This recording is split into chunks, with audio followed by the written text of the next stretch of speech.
Believe it or not, this whole N54 engine cost me $400, and we're gonna take it apart to see what condition it is.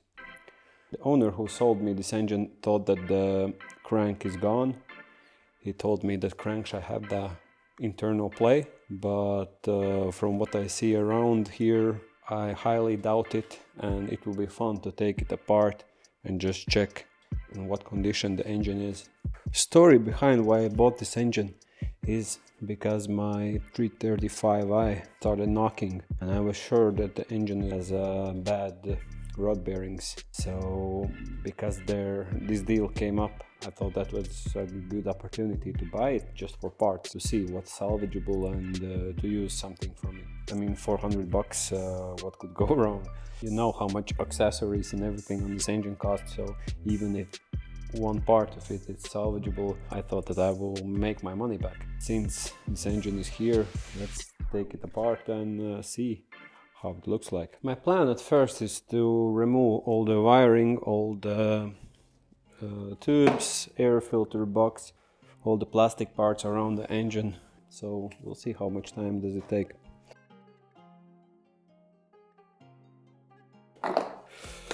So here's also some cooling hoses that I think we have to remove before, so they're not in the way, or we can just, I see that there's even hoses on top of the engine.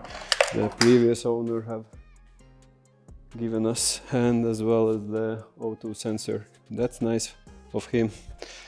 I'll just put these aside. And there's another O2 sensor. So let's see further.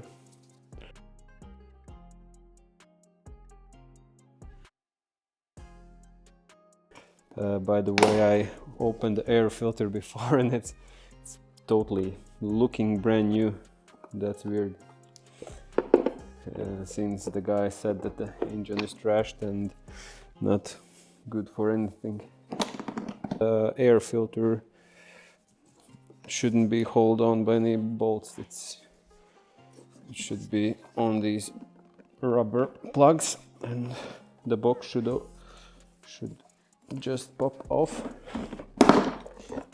Yes, like this. So yeah, these two vacuum lines, I can disconnect them here, so that I'm gonna come with whole wiring of the turbo solenoids.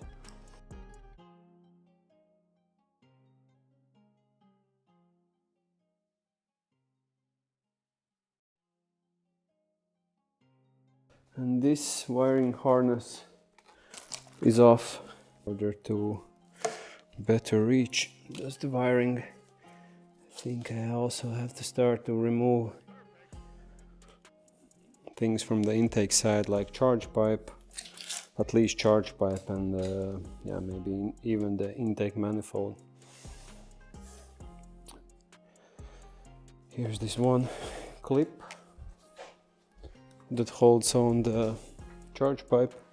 That's the original plastic charge pipe that is notorious for breaking.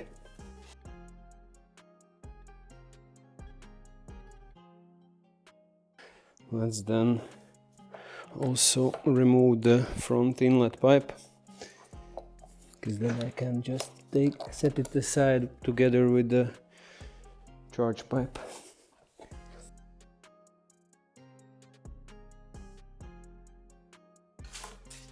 Front inlet.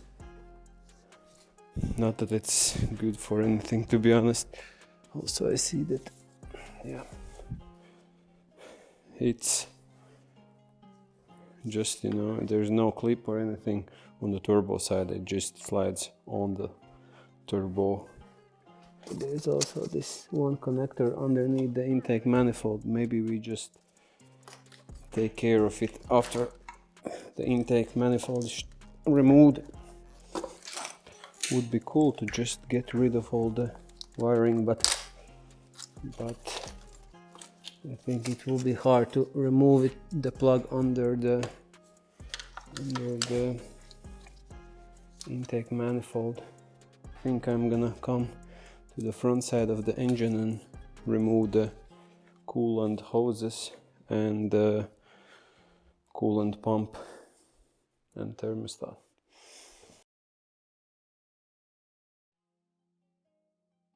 Let's rotate the engine to get a better access to the water pump. Oops, that was my tool. So as I see, the water pump is broken. The housing has a huge crack in it, probably just from the storing it.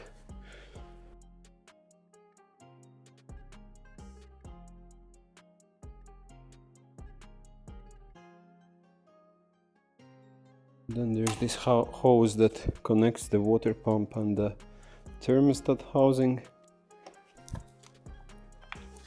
Yeah, the hose is really baked on the water pump side, but the water pump is gone anyway, so there's no point to be very gentle.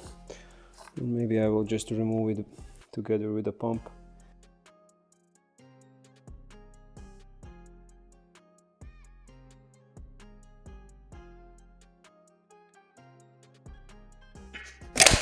All right, so what the hell?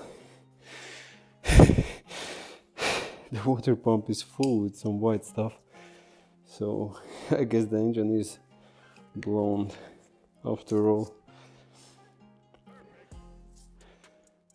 Also the thermostat housing is done, rusted, and have some weird stuff. So let's go ahead and remove the engine mount.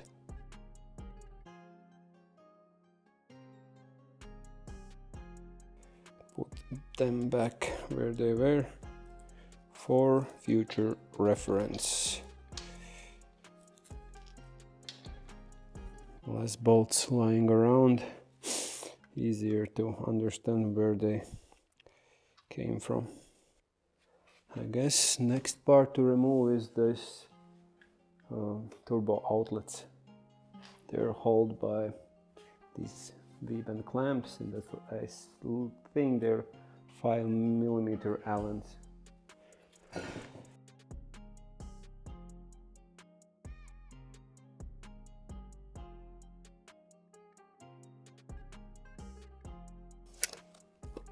Like this. All right, so the turbo outlets are off. If I just check, you know, the turbos and the turbo wheels, they don't feel that bad actually. Turbos look quite good. The wastegates are not rattling that much. that's like for N54 it's not much play. It still rattles a little bit, but that's not bad. Yeah, I could just remove it from the block and leave it on, so I can remove it together with turbos maybe. I don't know. Let's just start by this turbo oil return lines, I guess, first. What I actually did, these turbo actually studs or nuts, they're 11mm, but they are also has this torque inside them. For 2 or 3 ones that were hard to get with the 11mm socket, I used T45 torques that you can insert inside. So I broke all of them loose off camera, and I'm gonna just try to remove all those nuts with this Torx 45.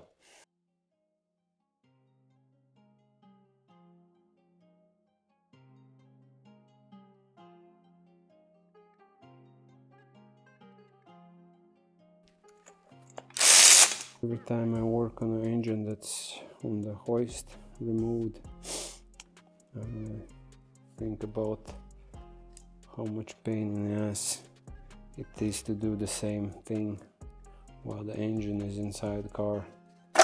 Okay, there the flange goes. Also have to remove at least 2 or 3 of these heat shield bolts. Those are also look like the same torque 30.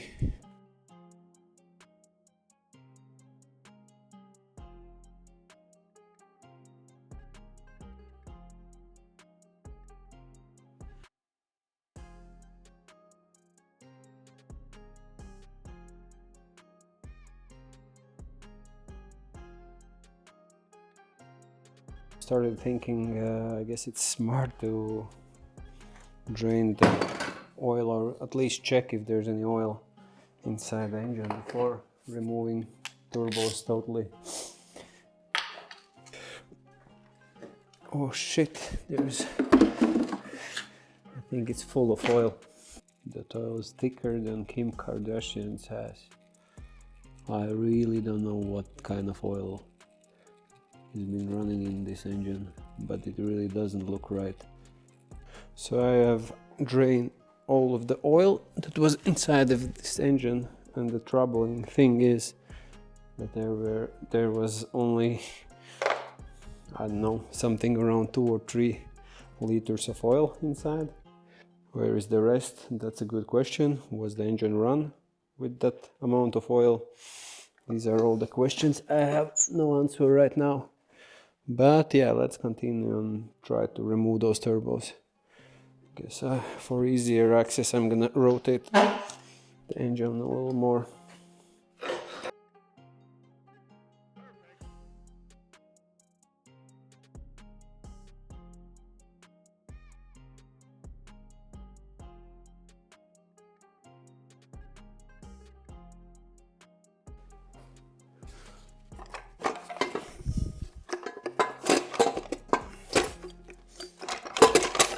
Alright, whole turbo assembly out.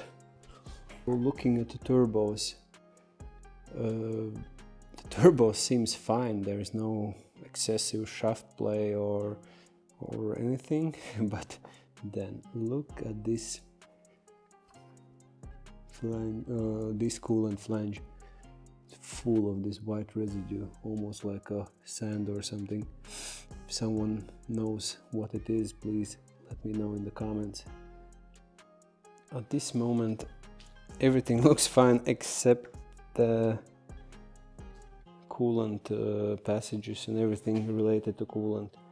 There's so much like this white oxidation, so I don't know if it's because of use of water or the coolant has been mixed with oil, but usually that is not how it looks like.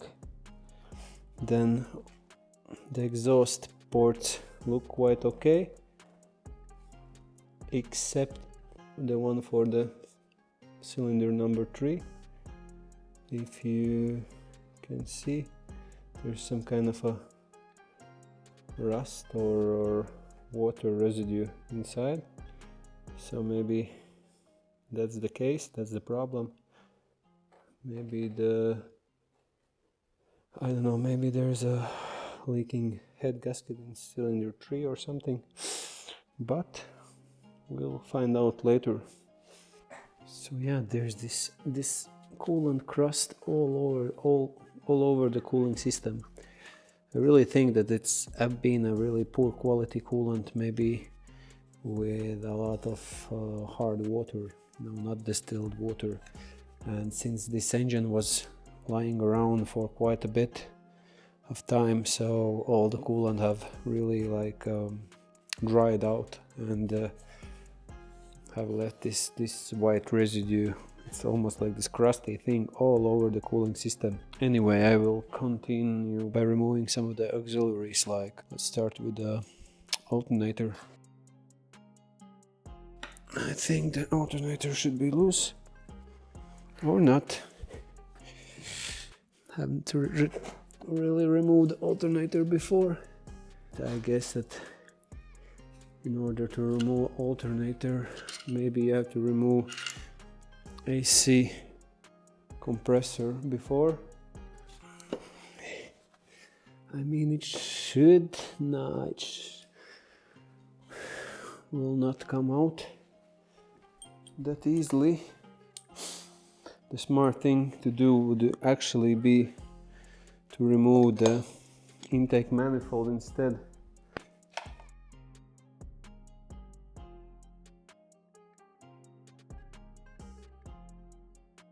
Should be a vacuum hose and one sensor underneath, but that's already, I see it's already removed.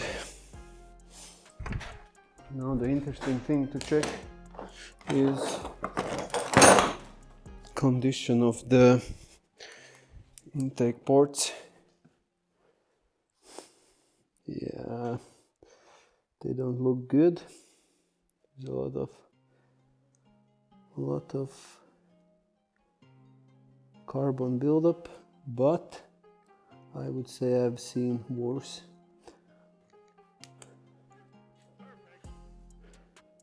Now it's time to remove the oil filter housing. I actually removed the oil filter itself before, and let me tell you, the owner said that the engine had spun main bearings, but the filter looks great. Really, I checked it before in a good lighting. There's absolutely no metal shavings or any other bad residue inside this filter. So I really doubt that this engine has problems with the bearings. You have to remove the intake manifold in order to take off the oil filter housing. And why it's important to remove the oil filter housing is because notorious problems with the gasket, where the oil filter housing mates with the cylinder head, because those gaskets tend to harden by time. They start leaking oil, and then oil gets on the accessory belt that can cause belt to slip or hop off the rail, and then gets chewed inside the engine behind the balancing wheel.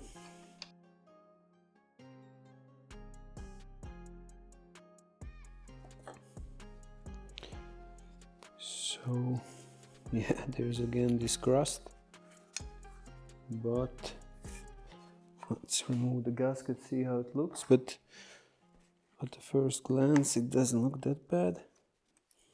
It is hard, but it's been changed before. It's still quite pliable, I would say, because in the worst cases I have seen these gaskets just break apart, they turn into plastic, and that causes oil leaks from the oil filter housing. So now it should be possible to just remove the alternator.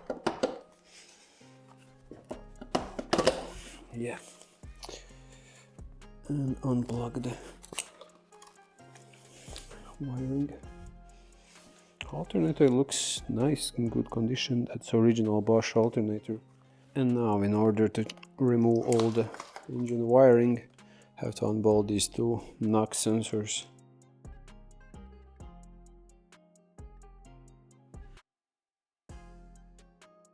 Yay. And now it's only the starter that holds the wiring on the engine.